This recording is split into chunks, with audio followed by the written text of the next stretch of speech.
Have you ever wondered what secrets lie buried beneath the sands of history, whispered only in shadows? Imagine a bloodline so sacred, so powerful, that its legacy was erased from the pages of time, yet its echoes still haunt the symbols and legends of Europe.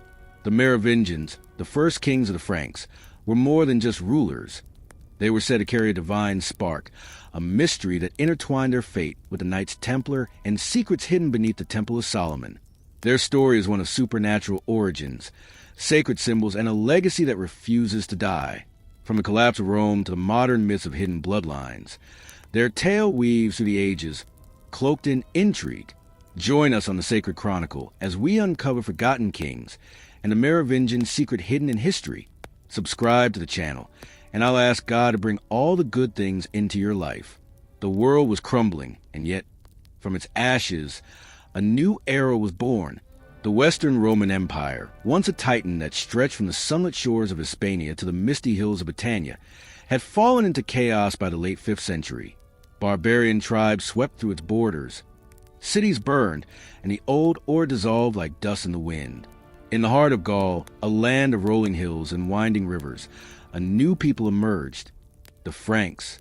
Among them rose a dynasty shrouded in mystery, their name whispered with awe, the Merovingians. Their story begins not with a crown or a sword, but with a legend so strange it seems to belong to the realm of dreams. Picture a twilight shore along the Somme River, where the waves lap gently against the pebbles, and the air carries the salty tang of the sea. It was here, the tales say, that a queen named Arnigun, wife of King Clother, encountered a creature from the deep. The story goes that as she bathed in the waters, a sea beast, half man, half fish, some say a god, others a demon, appeared to her. From this unearthly union, a child was born, Merovec, the founder of the Merovingian dynasty.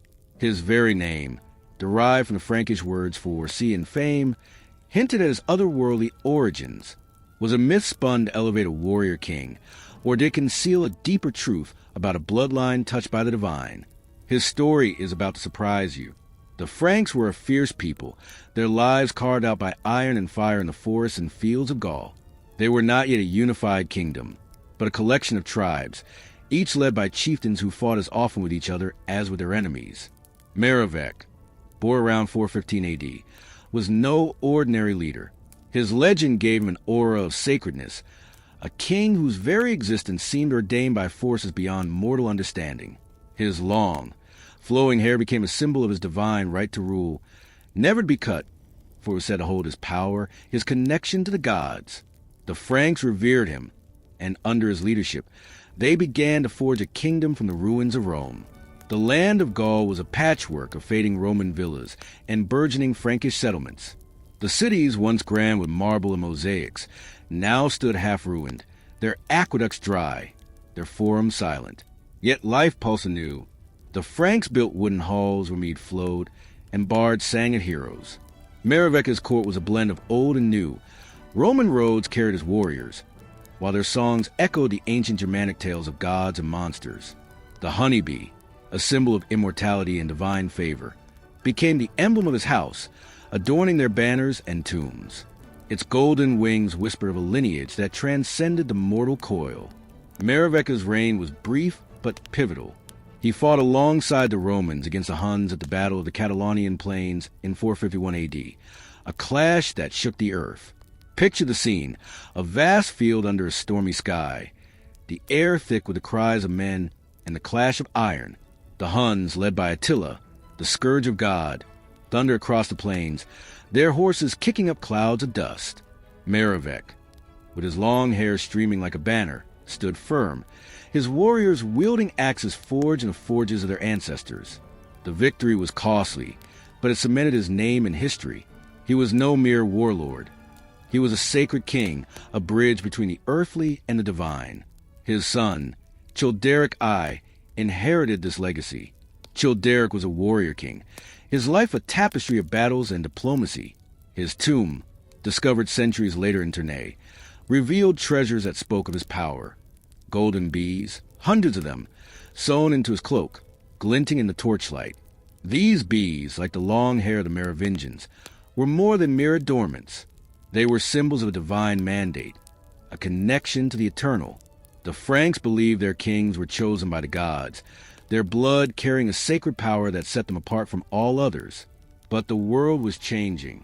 The Christian faith, spreading like wildfire across the remnants of the empire, began to challenge the old ways. The Franks, like many Germanic tribes, worshipped gods of thunder and war. Yet the cross-wager Christ was winning converts. Merovingian and Childeric balanced two worlds, honoring their pagan roots while navigating a land increasingly drawn to the cross.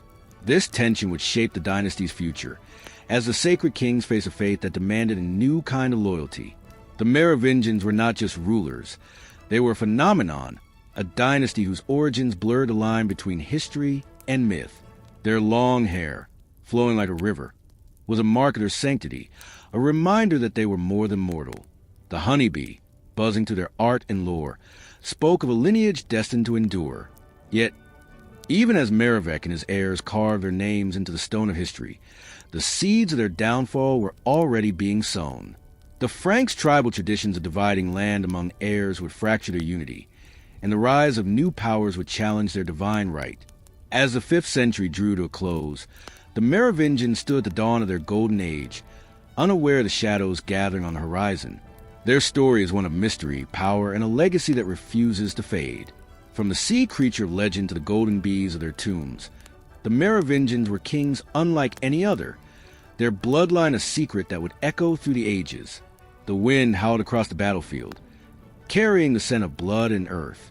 It was the year 496, and the Franks stood on the edge of destiny. At the heart of their ranks was Clovis I, a young king with eyes like flint and a heart torn between the old gods and a new promise. Son of Childeric, grandson of the legendary Merovingian, Clovis was no ordinary ruler. His long hair, cascading past his shoulders, shimmered in the fading light, a symbol of the sacred blood that coursed through his veins. The Franks believed their kings were touched by the divine, and Clovis, barely 30, was about to prove it.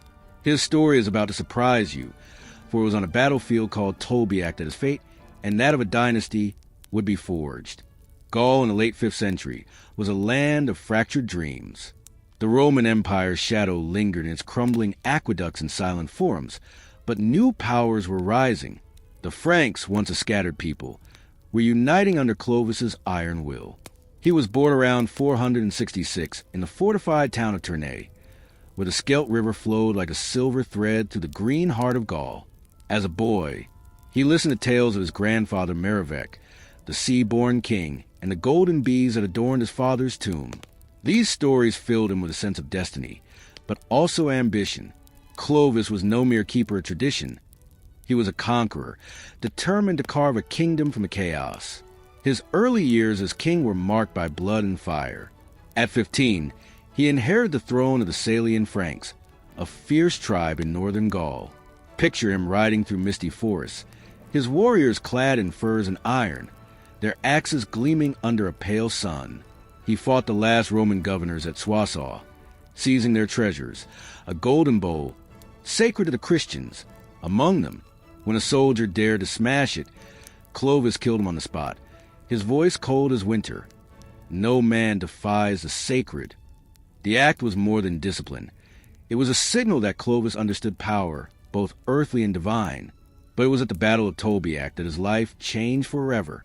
The Alemanni, a rival Germanic tribe, had pushed the Franks to the brink. The clash was brutal. Imagine a field churned to mud, the air thick with the screams of men and the clash of swords. Clovis, astride his warhorse, saw his lines falter. His gods, Woden, the warbringer, and Donner, the thunderer, seemed silent. In that moment of despair, he remembered his wife, Clotilde, a Christian princess from Burgundy. She had spoken of a God who answered prayers, a God who could turn the tide. As arrows rained down, Clovis raised his eyes to the heavens and vowed, "If you grant me victory, I will serve you." The sky seemed to split with light. Some say a storm broke, scattering the Alemanni in panic. Others claim Clovis's warriors fought with newfound fury, as if touched by an unseen hand. The enemy fled, and Clovis stood victorious, his heart pounding with a truth he could not ignore. On Christmas Day, 496, in Cathedral Reims, he knelt before Bishop Remigius. The air was heavy with incense, the stone walls echoing with chants. As the bishop poured holy oil over Clovis's head, his long hair gleamed, a symbol of his sacred kingship, now wedded to the Christian God. 3,000 of his warriors followed, baptized in the cold waters of the font. The Franks were no longer just a tribe. They were a Christian nation. This conversion was no mere act of faith. It was a masterstroke of strategy. The Roman Church, still powerful in Gaul, saw in Clovis a champion. Picture the bishops in their robes, their eyes gleaming with ambition, as they forged an alliance with this warrior king. With their blessing, Clovis united the Frankish tribes, crushing rivals like the Visigoths in the south. His victory stretched the Frankish realm from the Rhine to the Pyrenees, a kingdom born in blood but sealed by faith. He chose Paris, a city on the Seine's gentle curves, as his capital. Its island heart, the Isle de la Cite, pulsed with new life. Wooden halls rose beside Roman ruins, and the honeybee banner flew high. Clovis's reign was not just about conquest. It was about law. He codified the Salic law, a blend of Frankish custom and Roman order. Imagine scribes hunched over parchment, their quills scratching out rules for inheritance, justice, and land. The law declared that only men could inherit the throne, a seed that would later sprout division. Clovis's court was a tapestry of old and new. Warriors with braided hair feasted alongside priests chanting psalms. The honeybee, symbol of immortality, adorned his throne, a reminder of his divine lineage. Yet, beneath the glory, cracks were forming. Clovis's faith brought unity, but his death in 511 would shatter it. He divided his kingdom among his 4 sons, following Frankish tradition. Picture the scene: Paris, now a royal city, its streets bustling with traders and priests. Clovis lay on his deathbed, his once vibrant hair streaked with gray, his voice weak but firm. "Share the land," he commanded, "but keep the faith." His sons, Thierry, Clodomer, Childebert, and Clother, bowed their heads, but ambition burned in their eyes. The Merovingian blood, sacred as it was, would soon turn brother against brother. The alliance with the church gave Clovis power, but it came at a cost. The bishops watched closely, their influence growing. The sacred kingship, once tied to gods of forest and storm, now answered to Rome. Clovis's conversion had made him a legend, but it also bound his dynasty to a force greater than any king. As his sons prepared to rule, the honeybee banner still flew, but the winds of change were stirring. The Merovingians were at their zenith, yet the seeds of their decline were already taking root in the shadow of their triumphs. The sun rose over the rolling hills of Gaul, casting golden light on a kingdom at its peak. It was the early 6th century, and the Merovingian dynasty, born from the legend of Merovec and forged by Clovis's iron will, stood as the mightiest power in Western Europe. From the fog-shrouded banks of the Rhine to the vine-covered slopes of Aquitaine, their banners fluttered, adorned with a honeybee, a symbol of immortality and divine favor. The Franks, once a scattered people, now ruled a vast realm, their wooden halls echoing with the laughter of feasts and the chants of priests. But beneath this golden age, shadows were lengthening. The Merovingian sacred blood, their long hair flowing like rivers of power, could not shield them from the fractures within. Their story is about to surprise you, for even in their triumph, the seeds of decline were taking root. Picture Paris in the year 520, its streets alive with the clatter of carts and the calls of merchants. The Isle de la Cite, the heart of Clovis's capital, was a blend of old Roman stone and new Frankish timber. Churches rose where pagan shrines once stood, their bells tolling across the Seine's gentle waters. The Merovingians, now led by Clovis's 4 sons, Thierry, Clodomer, Childebert, and Clother, expanded their father's legacy. Each ruled a portion of the kingdom, their court scattered across cities like Soissons, Orleans, and Metz. The brothers were warriors, their long hair a mark of their sacred lineage, but their unity was fragile, like a tapestry fraying at the edges. The Merovingian realm was a marvel, stretching from the North Sea to the Mediterranean. Imagine vast forests where wolves howled under starlit skies, and fields where peasants tilled the earth with plows inherited from Roman times. The kings built roads, reviving the old Roman routes, and their warriors rode swift horses, their axes gleaming with the promise of conquest. They clashed with the Visigoths in the south, pushing them beyond the Pyrenees, and subdued the Burgundians, weaving their lands into the Frankish tapestry. Gold flowed into their coffers, tribute from conquered tribes, taxes from thriving markets, and gifts from a church eager to cement its alliance. Their governance was a delicate dance between two worlds. The Merovingians ruled as sacred kings, their authority rooted in the ancient Frankish belief that their blood carried divine power. Their long hair, never cut, was a symbol of the sanctity, a crown woven by the gods themselves. Yet, they adopted Roman traditions, appointing counts to govern cities and bishops to bless their rule. Picture a Merovingian court, a great hall lit by flickering torches, where warriors in furs drank mead beside robed clerics chanting Latin prayers. Scribes recorded laws on parchment, blending Frankish customs with Roman order. The Salic law, established by Clovis, governed disputes, its clauses etched with the weight of tradition. Land passed through the male line, and the king's word was law. The honeybee, that golden emblem of the Merovingians, buzzed through their art and lore. It adorned their jewelry, their cloaks, and the stone sarcophagi where their dead were laid to rest. To the Franks, the bee was more than a symbol. It was a promise of eternal life, a link to the divine. In churches like St. Denis, newly built under Childebert's patronage, mosaics gleamed with bees alongside crosses, a silent testament to the dynasty's sacred claim. The people whisper their king's power, of miracles attributed to their touch. A sick child healed, a storm calmed. These stories spread, binding the Franks to their rulers. But the Golden Age was not without its shadows. Clovis's decision to divide his kingdom among his sons, following Frankish tradition, was a double-edged sword. Each brother ruled his own domain, and rivalry festered like a wound. Imagine Clodomer, his eyes burning with ambition, plotting against his brothers in the candlelit halls of Orleans. In 524, he led a campaign against the Burgundians, only to fall in battle, his body carried back on a shield, his long hair matted with blood. His death sparked chaos. His brothers, Childeber and Clother, seized his lands, and his young sons were murdered to prevent future claims. The sacred blood of Merovec spilled within the family, a grim omen of what was to come. The Merovingians' reliance on the church also carried a hidden cost. The bishops, once mere advisors, grew powerful, their cathedrals rivaling the king's halls. They crowned the kings with holy oil, but their loyalty was to Rome, not the Franks. The sacred kingship, once tied to the gods of forest and storm, now bent to the will of a distant pope. The brothers, though united in faith, were divided by greed. Clother, the youngest, emerged as the strongest, his cunning matched only by his ruthlessness. He outlived his brothers, reuniting the kingdom by 558, but the cracks in the dynasty's foundation had deepened. The Franks' tribal traditions clashed with their new Christian identity. Inheritance laws meant that each king's death brought division, as lands were split among heirs. Imagine the courts of Metz and Soissons, where royal children grew up with swords in their hands and suspicion in their hearts. The Merovingians' long hair, once a symbol of unity, became a mark of rivalry, each prince claiming the sacred right to rule. The honeybee banners still flew, but their golden wings seemed to falter in the wind.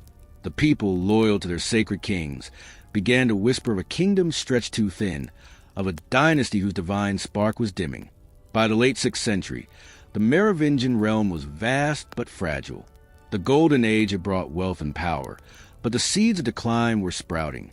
The brothers' wars, the church's growing influence, and the tradition of dividing the kingdom weakened the dynasty's grip. Clother's sons would inherit a throne still adorned with a honeybee, still revered as sacred. But the unity Clovis had forged was slipping away. The Merovingians stood at the height of their glory, unaware that the shadows of their own maker would soon cast them into obscurity. The firelight flickered in the great hall of Metz, casting long shadows on the stone walls. It was the early 7th century, and the Merovingian dynasty, once the unchallenged lords of Gaul, felt the weight of a changing world. The honeybee banners still hung proudly, their golden threads glinting like promises of eternity. But the sacred kings, with their long, uncut hair flowing like rivers of divine favor, were no longer the true masters of their realm. A new power was rising, not from the throne, but from the shadows behind it. The Merovingians, born of legend and baptized in glory, were slipping into a twilight of their own making. Their story is about to surprise you, for it was not war or conquest that brought them low, but the quiet ambition of those they trusted most. Picture the Frankish kingdom, a vast tapestry of forests, rivers, and bustling towns, stretching from the stormy North Sea to the sunlit Mediterranean. The Merovingians ruled as sacred kings, their blood believed to carry the spark of the divine, their long hair a symbol of their unbreakable bond with the gods, and later with the Christian God. But the tradition of dividing the kingdom among heirs, begun by Clovis, had fractured their power. By the 620s, the realm was split among kings like Dagobert, whose court in Paris was a fading echo of Clovis's glory. The halls still rang with the songs of bards, the air heavy with the scent of roasted boar and wax from church candles. But the king's authority was waning. Enter the mayors of the palace, men who began as humble stewards but grew into the true rulers of the Franks. Imagine a figure like Ebroin, a mayor in Neustria, his eyes sharp as a hawk's, his voice soft but commanding. These men managed the royal estates, led armies, and dispensed justice, while the kings, adorned with their sacred hair, became figureheads. The mayors were the hands that held the reins, guiding the kingdom while the Merovingians sat on thrones of fading splendor. The people still revered their kings, whispering of miracles tied to their touch, but power was slipping through their fingers like sand. The rise of the Pippinid family marked a turning point. Picture a rugged warrior, Pippin of Landen, standing in the cold winds of Austrasia, his beard flecked with frost. His family, wealthy landowners from the Eastern Franks, saw opportunity in the chaos of divided rule. Pippin's daughter married into the Arnulfing clan, forging a lineage that would change history. Their descendant, Charles Martel, emerged as a colossus. Born around 688, Charles was no mere steward. He was a warlord whose name, the Hammer, echoed across the battlefields. Imagine him at the Battle of Tours in 732, his armor gleaming under a gray sky, leading a Frankish army against the advancing Umayyad forces. The clash was thunderous. Swords flashed, horses screamed, and the ground shook with the weight of destiny. Charles's victory halted the Muslim advance into Europe, earning him fame as the savior of Christendom. Charles Martel was no king, but he wielded power greater than any Merovingian. He controlled the royal treasury, appointed bishops, and led armies, all while the kings, like the Derek IV, sat in gilded cages, their long hair a mockery of their lost authority. The church, once an ally of Clovis, now looked to Charles, whose victory strengthened their cause. He rewarded his warriors with lands taken from rebellious nobles, binding them to his will. The honeybee, once the emblem of divine kingship, was overshadowed by the hammer of man who needed no crown to rule. The final blow came with Charles's son, Pepin the Short. Born around 714, Pepin inherited his father's ambition and cunning. Picture him in a candlelit chamber, his advisors gathered around a wooden table, maps of the Frankish realm spread before them. The Merovingian king, Childeric III, sat on the throne, his long hair flowing, but his power was a shadow. Pepin, bold and resolute, posed a question that would shake the foundations of the kingdom. He sent envoys to Rome, to Pope Zachary, with a simple yet audacious query. Who should rule, the man who holds the title, or the man who holds the power? The Pope's reply was clear. Power belonged to the one who wielded it. In 751, the die was cast. The scene was a cold November day in Soissons, the air sharp with the scent of frost and burning wood. Childeric III, the last Merovingian king, was summoned before an assembly of Frankish nobles. Imagine the silence, broken only by the rustle of cloaks and the crackle of torches. Pepin stood tall, his eyes steady, as the nobles declared him king.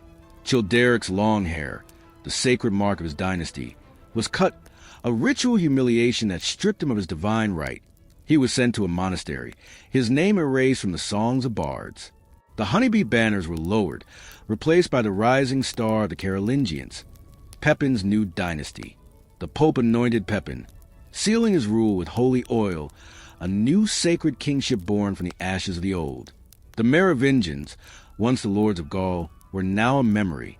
Their fall was not sudden but a slow bleed. their power sapped by division, ambition, and the rise of men like Charles Martel and Pepin. The sacred kings, whose blood was said to carry the divine, were reduced to puppets, their long hair no longer a symbol of power but relic of a lost age. The Church, now allied with the Carolingians, turned its back on the dynasty it had once crowned. Yet, even as their names faded, the Merovingians left echoes, whispers of a sacred bloodline, of golden bees, and of a legacy that refused to die. The torches burned low in the halls of Aachen, their flickering light casting shadows on the stone walls. It was the late 8th century, and the Carolingians, the new lord of the Franks, sat on a throne once held by the sacred kings of the Merovingian dynasty. The honeybee banners were gone, folded away in dusty crypts, replaced by the eagle of Charlemagne, Pepin's son, whose empire stretched across Europe. The Merovingians, with their long hair and divine blood, had been swept from history's stage, their names reduced to whispers. Yet, their story is about to surprise you. For even as their records were erased, their legacy clung to life in the shadows of folklore, in the golden wings of bees, and in the hearts of those who remembered. Imagine a scribe in a candlelit scriptorium, his quill scratching across parchment, his breath visible in the chill air. The year is 780, and Charlemagne, crowned king and soon-to-be emperor, is rewriting the story of the Franks. The Merovingians, once revered as sacred kings, are now cast as the do-nothing kings, lazy rulers who lounge in ox carts while their mayors of the palace held true power. This was no accident, but a deliberate act of erasure. The Carolingians, eager to legitimize their rule, ordered chronicles to be rewritten, old records burned, and Merovingian names struck from the annals. Monasteries, once allies of Clovis, now serve Charlemagne, their monks crafting histories that glorified the new dynasty while burying the old. The Merovingians' fall was not just political, it was a cultural vanishing.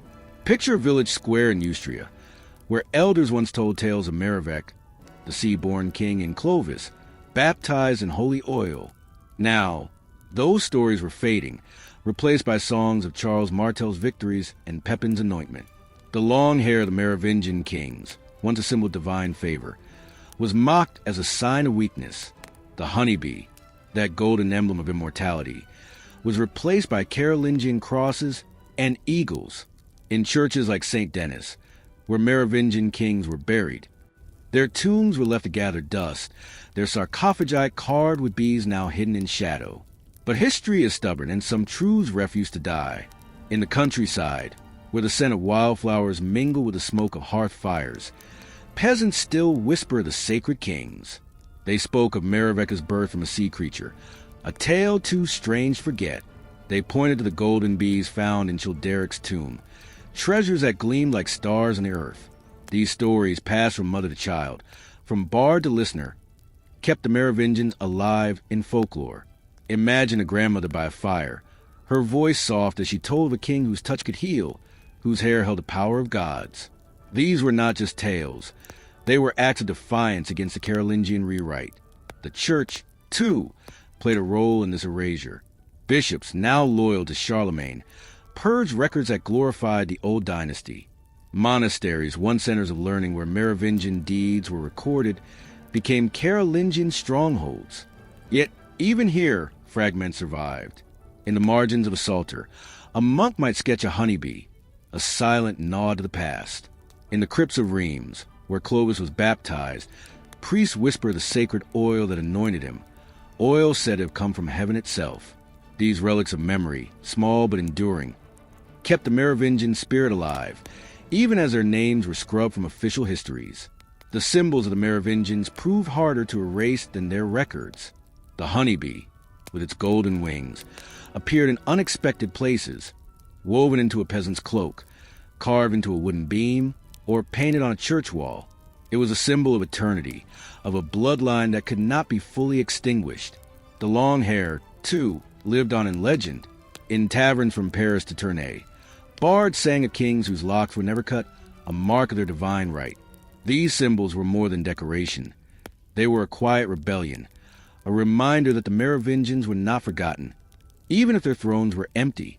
The Carolingians' efforts to erase their predecessors were thorough, but not complete. In the forests of Austrasia, where the wind carried the scent of pine and earth, old warriors still swore by the sacred kings. They told of Childeric III, the last Merovingian, his hair shorn in a final act of humiliation. Yet, they also spoke of his blood, said it carried the spark of Merovec, hidden away in monasteries or secret lineages. Some claimed his descendants lived on, their names changed, their heritage cloaked in silence. These whispers, though faint, were like embers in the dark, waiting for a spark to reignite. The erasure of the Merovingians was a triumph of power, but memory is a force no king can fully control. In the markets of Soissons, where traders bartered furs and wine, the old stories lingered. In the churches of Metz, where candles burned for Carolingian emperors, the honeybees still appeared in forgotten corners. The Merovingians, stripped of their crowns, lived on in the tales of the people, in the symbols that refused to fade. Their sacred blood, their divine legacy, was buried but not lost, waiting in the shadows for a time when the world would remember. The desert wind whispered to the streets of Jerusalem, carrying the scent of dust and ancient stone. It was the early 12th century, and the holy city, reclaimed by the Crusaders, pulsed with the fervor of pilgrims and the clash of swords. Among the narrow alleys and sun-scorched walls stood a new order of warrior monks, their white mantles emblazoned with a red cross. They were the Knights Templar, sworn to protect the faithful, but their mission held secrets deeper than their vows. Their story is about to surprise you, for beneath the sacred ground they guarded, some believe they uncovered a truth tied to the Merovingians, a truth that would bind their fate to a forgotten dynasty. Picture Jerusalem in 1119, its skyline pierced by the golden dome of the rock and the ancient stones of the Temple Mount. The First Crusade had torn the city from Muslim hands, leaving it a patchwork of faith and blood. 9 knights, led by Hugues the Payans, knelt before the Patriarch of Jerusalem, pledging their lives to protect pilgrims on the perilous roads to the Holy Land. They called themselves the poor fellow soldiers of Christ and of the Temple of Solomon, but history would know them as the Templars. Their headquarters was the Al-Aqsa Mosque, believed to stand atop the ruins of Solomon's Temple, a place steeped in legend. The air was heavy with incense and mystery, and the Templars' mission was only beginning. The Templars were no ordinary knights. Imagine them riding through the Judean hills, their armor glinting under a relentless sun, their eyes sharp with purpose. They were monks as much as warriors, sworn to poverty, chastity, and obedience, yet their influence grew swiftly. Kings and popes granted them lands, wealth, and privileges, and soon their network stretched across Europe, from the misty forests of France to the windswept cliffs of Scotland. Their preceptories, fortified strongholds, hummed with activity. Merchants deposited gold, pilgrims sought protection, and secrets were whispered in shadowed halls. But it was beneath the Temple Mount that the Templars' true enigma lay. Legends tell of excavations in the dark, labyrinthine tunnels under the holy site. Picture torchlight flickering on damp stone, the air thick with the scent of earth and time. Some say the Templars sought the Ark of the Covenant, the Holy Grail, or treasures hidden since Solomon's day. Others whisper documents, parchments brittle with age, inscribed with secrets of a sacred bloodline. Could these have been records of the Merovingians, the dynasty erased by the Carolingians yet tied to the Holy Land through myth? The Merovingians' legend of divine descent, from Merovec's sea-born birth, echoed tales of sacred kingship found in ancient texts. The Templars, guardians of Jerusalem's mysteries, may have uncovered proof of this bloodline, a secret too dangerous to reveal. The Merovingian connection is speculative but tantalizing. The Templars' rise coincided with a renewed interest in sacred lineages.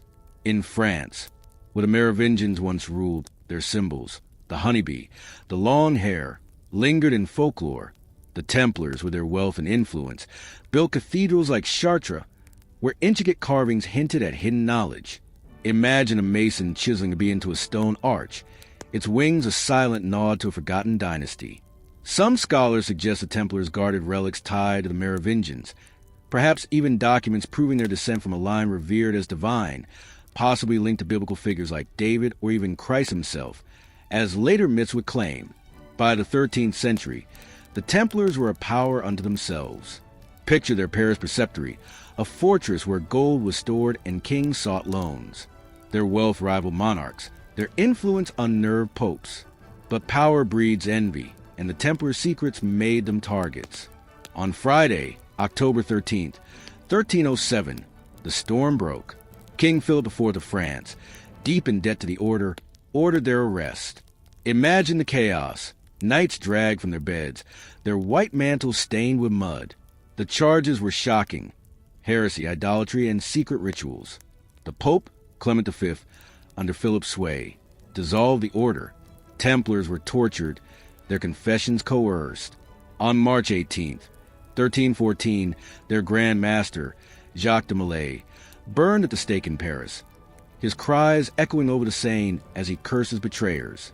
The Templars' downfall was swift, but their secrets did not die. Some say surviving knights fled to Scotland, Portugal, or hidden enclaves, carrying their knowledge with them.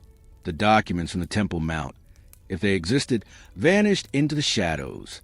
Were they proof miscarriage of Merovingian bloodline, a lineage the Carolingians had tried to erase? The honeybee, that symbol of immortality, appeared in later European art, a quiet reminder of a lost dynasty. In the crypts of Jerusalem, where the Templars once prayed, the air still seemed to hum with secrets, as if the stones themselves guarded the truth. The connection between the Templars and the Merovingians remains a mystery, woven from fragments of legend and history. The knights, like the sacred kings before them, were erased from power, their names tarnished, their records scattered. Yet their legacy, like that of the Merovingians, refused to fade. The red cross and the golden bee, symbols of faith and eternity, linger in the shadows, waiting for those who dare to seek the truth. The mist clung to the ancient stones of Rosslyn Chapel, its carvings whispering tales from a bygone era. It was the 14th century, and the Knights Templar, once the guardians of Jerusalem's secrets, had been scattered like leaves in a storm. Their order dissolved, their leaders burned, but their legacy did not perish. Instead, it transformed, weaving into the hidden threads of Europe. The Merovingian bloodline, erased from history yet bound to the Templars through rumor and relic, found new life in shadows. Their story is about to surprise you, for even as kings and popes sought to bury them, the sacred kings endured in architecture, heraldry, and the veiled rites of secret societies. Picture Scotland in 1314, where the Battle of Bannockburn raged under a stormy sky. Templar knights, fleeing persecution, were said to have fought alongside Robert the Bruce, their red crosses hidden beneath Scottish banners. The order's dissolution in 1307 had driven survivors underground, their networks fracturing into hidden continuations. Some joined the Knights Hospitaller, others vanished into monastic life, but many carried their secrets to remote strongholds. In Portugal, they were formed as the Order Christ, their ships sailing under familiar cross, exploring new worlds while guarding old truths. The Merovingian symbols, the honeybee, the long hair, slipped into these new forms, subtle hints of a lineage too potent to forget. The Templars' knowledge, dug from Jerusalem's depths, was not lost. Imagine a hidden vault in a French chateau, where parchments yellow with age detailed a sacred bloodline, perhaps linking the Merovingians to ancient mysteries. These documents, if they existed, spoke of Meroveca's divine descent, a story that echoed through esoteric circles. As the Templars dispersed, their secrets flowed into architecture. Cathedrals like Notre Dame in Paris bore carvings of bees, their wings etched in stone, a silent tribute to forgotten kings. In Rosslyn Chapel, built in the 15th century, intricate reliefs depicted knights and symbols that scholars linked to Templar lore, including motifs reminiscent of Merovingian heraldry. Heraldry became a canvas for these hidden truths. Picture a coat of arms in a medieval hall, illuminated by candlelight, where the honeybee appeared alongside fleurs de lis, a flower tied to Frankish kings. The long hair of the Merovingians, once a mark of sanctity, inspired depictions of flowing manes on shields and banners. Noble families, claiming descent from the sacred line, wove these symbols into their crests, a quiet assertion of heritage. The Templars' red cross blended with these emblems, appearing in the arms of houses like the Sinclairs of Scotland, rumored to harbor Templar refugees. These visual codes were more than decoration. They were a language of the initiated, preserving a legacy amid the Renaissance's dawn. Esoteric societies emerged from the Templars' ashes, cradles for the Merovingian secret. The Freemasons, rising in the 17th century, drew on Templar rituals, their lodges echoing with symbols of bees and sacred kingship. Imagine a Masonic hall in London, its walls adorned with compasses and squares, but also subtle nods to the honeybee, symbol of industry and immortality. Legends claim the Freemasons guarded the Merovingian bloodline, passing knowledge through degrees of initiation. The Priory of Chaon, a shadowy group mentioned in ancient texts, was said to protect descendants of the sacred kings. Their archives hidden in places like Rennes-le-Château, a French village steeped in mystery. Oral traditions kept the flame alive where written records failed. In the villages of Languedoc, where the scent of lavender filled the air, elders told stories around hearth fires. They spoke of Templars who escaped the pyres, carrying relics to safe havens. These tales wove the Merovingians into the fabric of folklore, kings with magical hair, whose blood could heal nations. Bards in Ireland and Wales sang of Arthurian legends, where sacred lineages mirrored the Merovingians, hinting at a shared mythos. The honeybee buzzed through these stories, a motif of resurrection, reminding listeners that erased histories could revive. The Templars' transformation was a masterclass in survival. Their banking system, once the envy of kings, evolved into hidden financial networks, funding esoteric pursuits. In Switzerland, where mountains guarded secrets, Templar gold was said to found banks that still operate in shadow. The Merovingian connection, through alleged relics like the Holy Grail, interpreted as a bloodline, fueled these endeavors. Societies like the Rosicrucians, emerging in the 17th century, blended alchemy with Templar lore, their manifestos speaking of hidden knowledge that echoed the sacred king's divine spark. As centuries passed, these hidden continuations grew stronger. In Enlightenment's glow, philosophers and mystics delved into Templar Merovingian links, their salons alive with debate. Symbols persisted, the bee in Napoleon's imperial regalia, a nod to Childeric's tomb, and long hair and portraits of esoteric figures. The Priory of Chaon, whether real or legend, claimed to safeguard Merovingian heirs, their operations veiled in secrecy. Oral traditions evolved into written grimoires, passed in clandestine meetings, ensuring the secret lived on. The Merovingians and Templars, bound by mystery, refused extinction. Their symbols in stone and shield, their stories in whispers and rites, formed a web of endurance. As Europe changed, from feudal realms to modern states, the sacred bloodlines' echo remained, a testament to secrets that outlast empires. The gas lamps flickered in the cobblestone streets of Paris, casting a golden glow on the Seine's rippling waters. It was the 19th century, and Europe was awakening to a new age of discovery, where the past was no longer just dust and stone, but treasure trove of secrets waiting to be unearthed. The Merovingians, long buried by Carolingian scribes, their honeybee banner forgotten in crypts, began to stir in the collective imagination.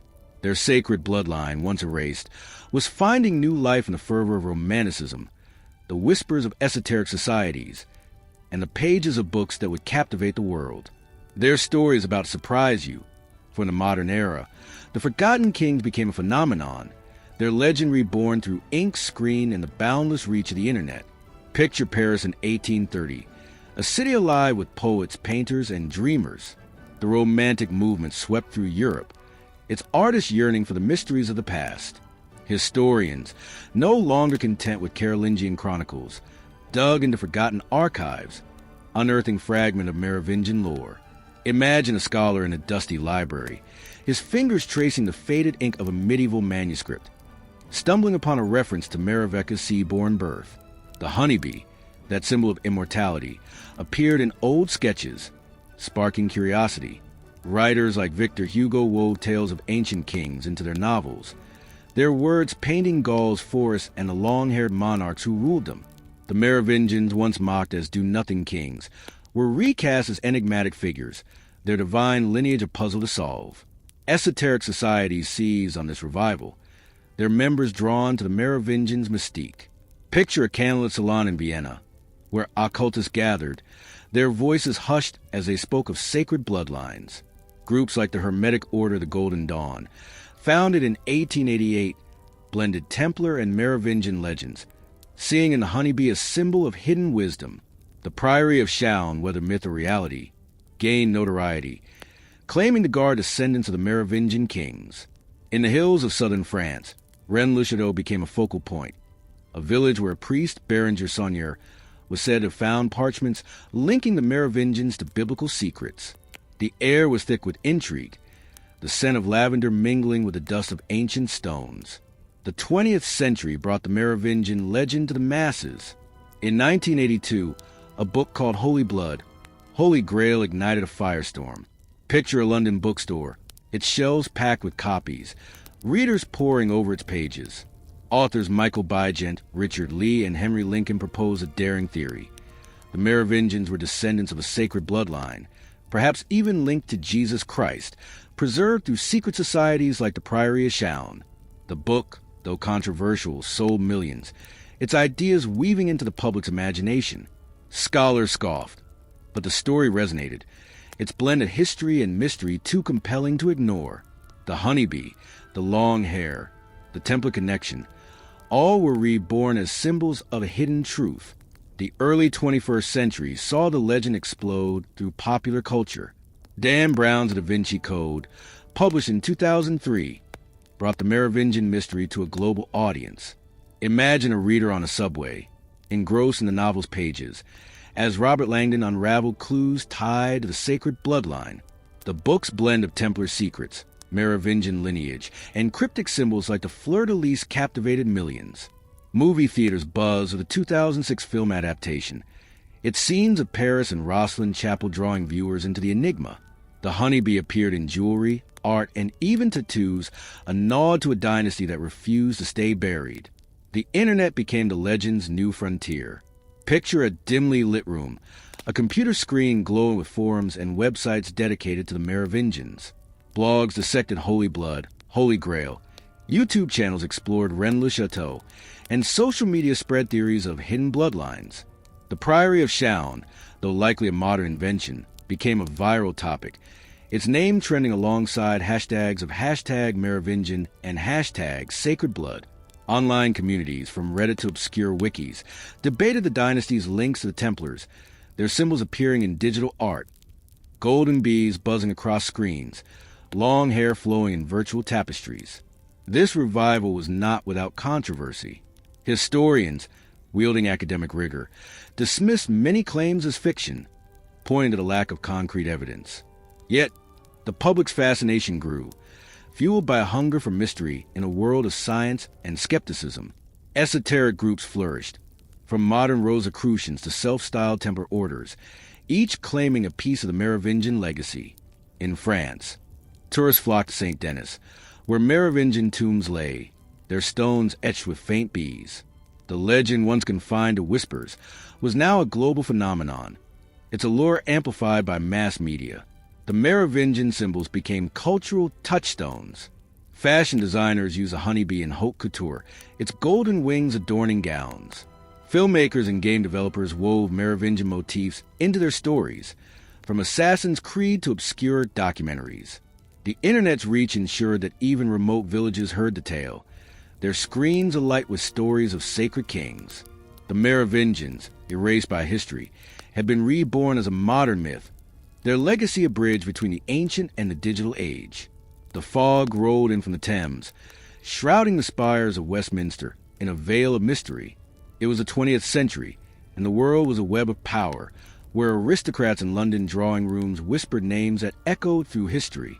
The Merovingians, their dynasty long toppled, their honeybee symbols hidden in the annals, were said to live on, not as kings on thrones, but as shadows and corridors of influence. Hypotheses swirled like smoke, suggesting their sacred bloodline had endured, threading through modern aristocracy, linking to centers of political, economic, and religious might. Their story is about to surprise you, for these theories hold truth.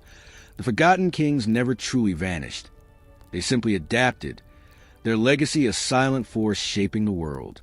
Picture a grand estate in the English countryside, its halls lined with portraits of nobles whose eyes seem to hold secrets.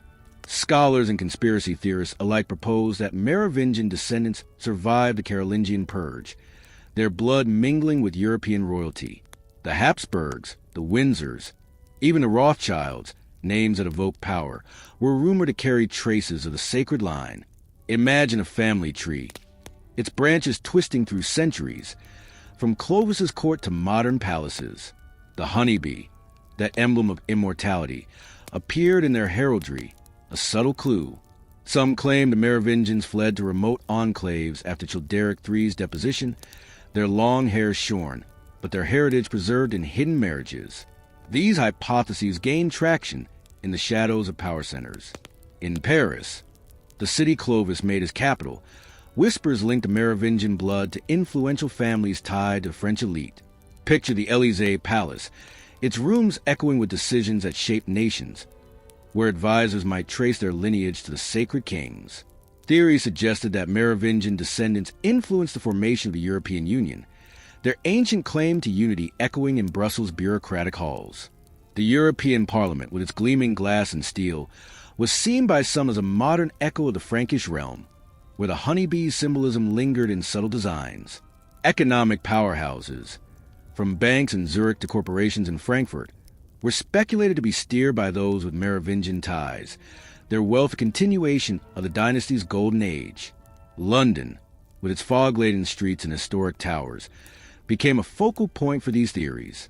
The British monarchy, intertwined with European bloodlines, was said to harbor Merovingian descent through medieval unions.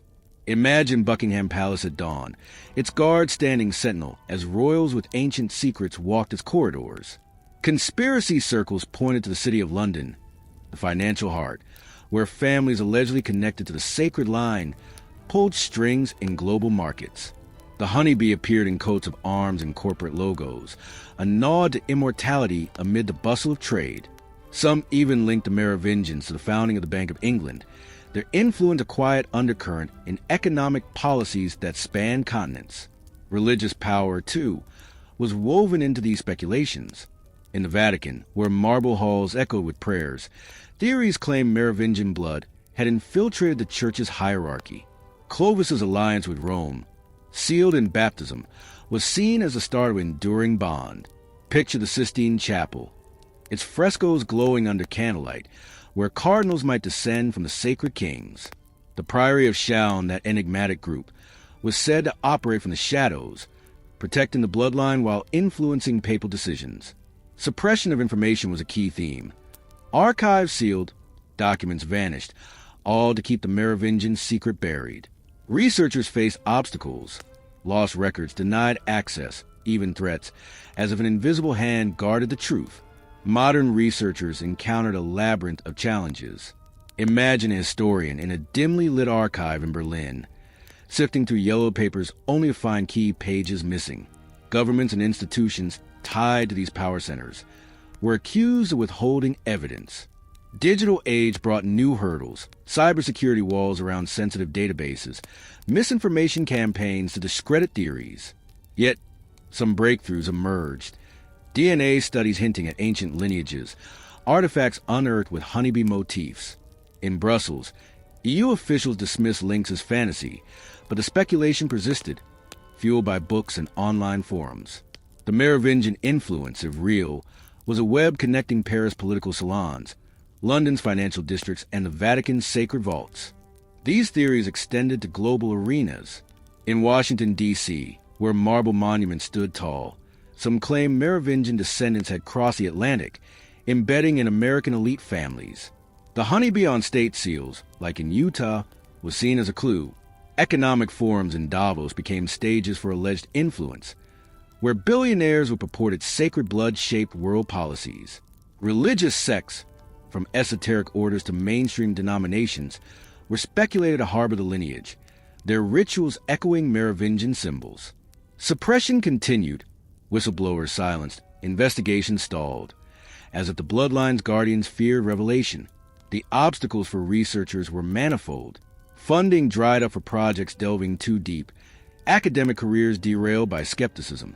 Yet, the internet democratized the hunt, with citizen sleuths sharing findings on encrypted sites.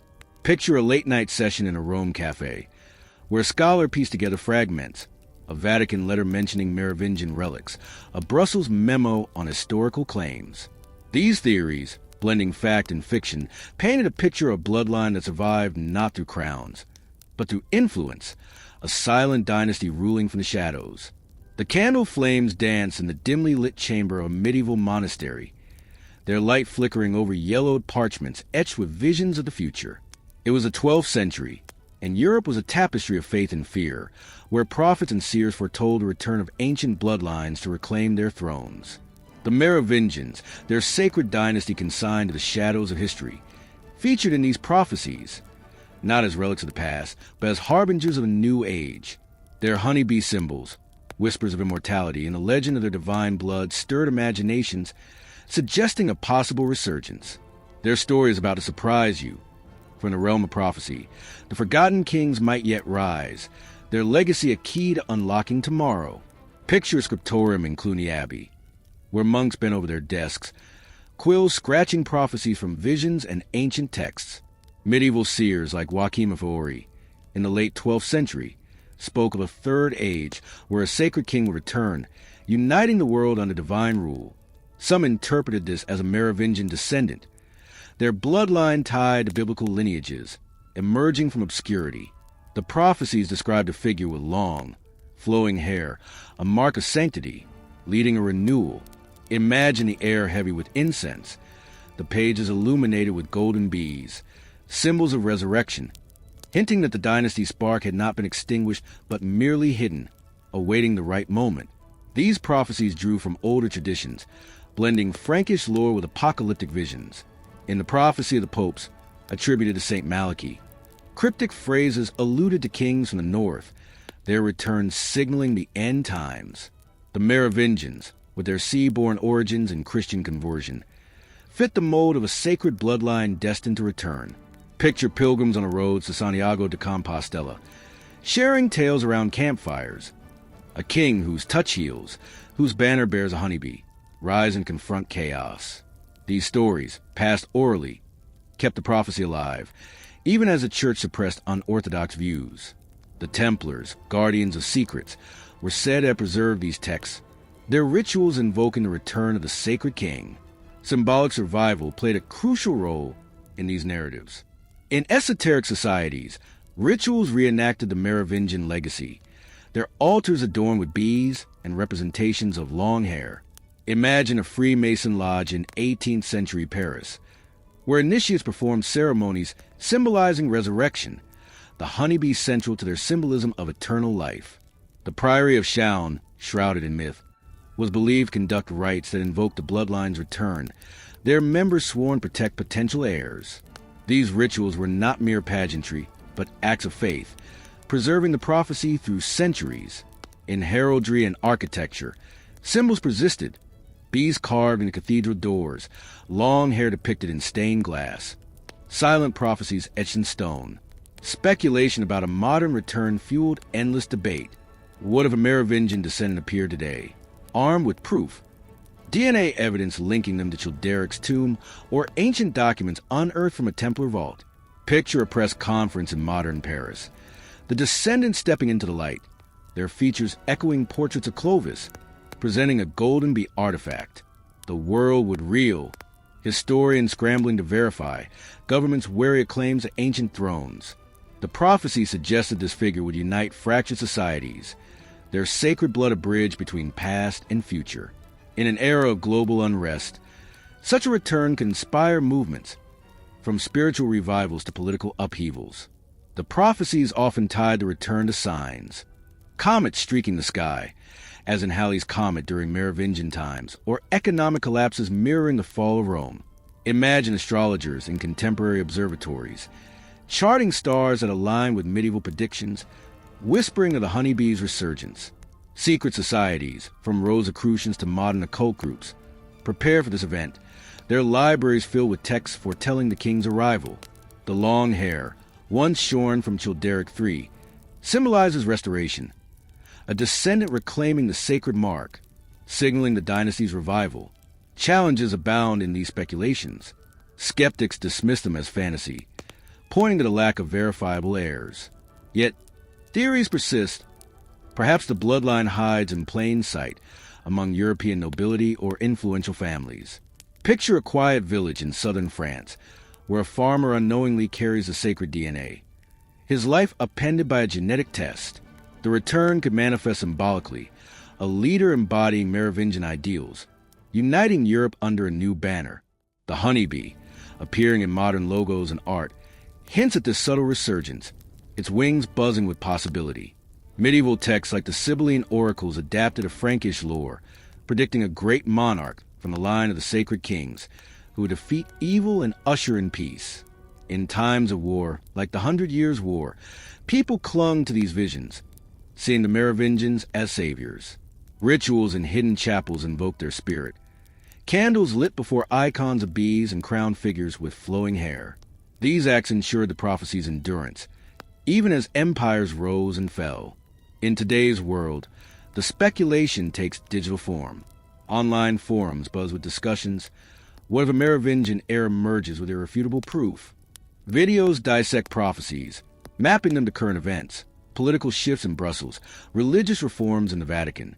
The return could spark a cultural renaissance, with art and literature reviving Merovingian themes.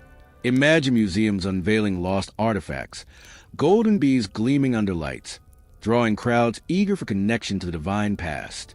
The prophecies of the Merovingian return blend hope and mystery, their symbolic survival a testament to enduring legend. Whether through a literal descendant or a metaphorical revival, the sacred kings linger, their honeybee promising that what was forgotten can yet return.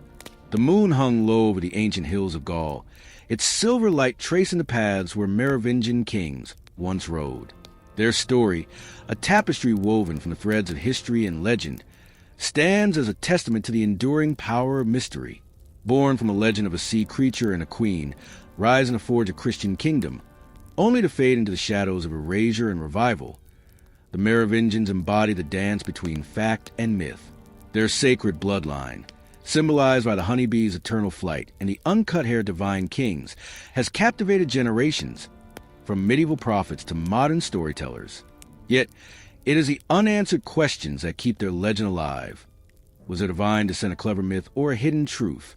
Did the Templars uncover their secrets beneath Solomon's temple? And could their blood still flow in the veins of today's influential figures? These enigmas invite us to ponder the blurred lines between what was, what might have been, and what could yet be. The Merovingian mystery reminds us that history is not a closed book, but a living narrative, where legends refuse to die, inspiring us to seek the hidden truths in our own world. If Merovingia's story has moved you or made you think, please share it. It could be just what someone else needs to hear. Merovingia's life shows us that change is possible for everyone. If you enjoyed this content, be sure to subscribe and turn on the notification bell so you don't miss our next videos, where we'll explore the stories of other biblical characters and the valuable lessons they teach us. Just as God transformed Merovingia's life, He also has a plan for you. See you in the next video.